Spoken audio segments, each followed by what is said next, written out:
طالبانو په تیرو 24 ساعتونو کې د 25 پاکستاني پوځيانو پرتوګونه ويستلي او 4 بریدونه پرې کړي. طالبانو له پرون به هم راهیسې تر اوسه 25 پاکستاني پوځيانو ته مرجوب لاړولې او د هغې وسلې ضبط کړي.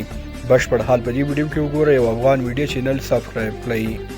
طالبانو په تیرو 24 ساعتونو کې د خیبر پښتونخوا او بلوچستان په بیلابیلو سیمو کې نږدې 19 پاکستاني پوځیان هلاک کړي او 11 نورې مرګونه ټپیان کړي دي. جی ټي پی ډلې په حواله رسنیو له یو شمېر ادرسونو خبرونه خپاره کړي او ویلي دي چې سرتیرو پر پاکستاني پوځ ساروزي بریدونه او چاودنې کړي چې ورسره هم مهاله د اف سي عسکرو یو شمېر غړي په هدفي وژنو کې هلاک کړي دي. ټي ټي پی ډلې ویلي چې دوی له تیر ماهم راهیسې د اف سي عسکرو او پولیس افسرانو له منځه محمد افضل، شیر محمد افریدي، ابرار خان، عدنان خان، علي خان، عمران شاهد او رشید منهاس په هدفي وژنو کې وژلي دي.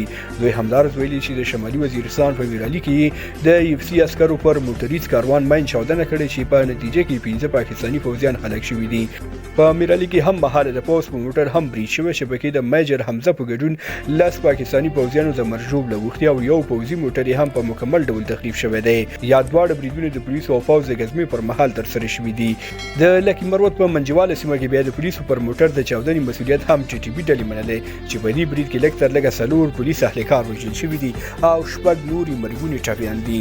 پاکستاني پوځ یادو ټولو پیښو تایید کړی خو د ارقامو په اړه رسنیو ته څه نه دي ویلي. خوږو ملګرو تاسو په دې اړه څه ویل لرئ کمنټ کې ولیکئ. زموږ ویډیو شیر او چینل سبسکرایب کړئ. تر بیا ښې چارې لویه لمن شه.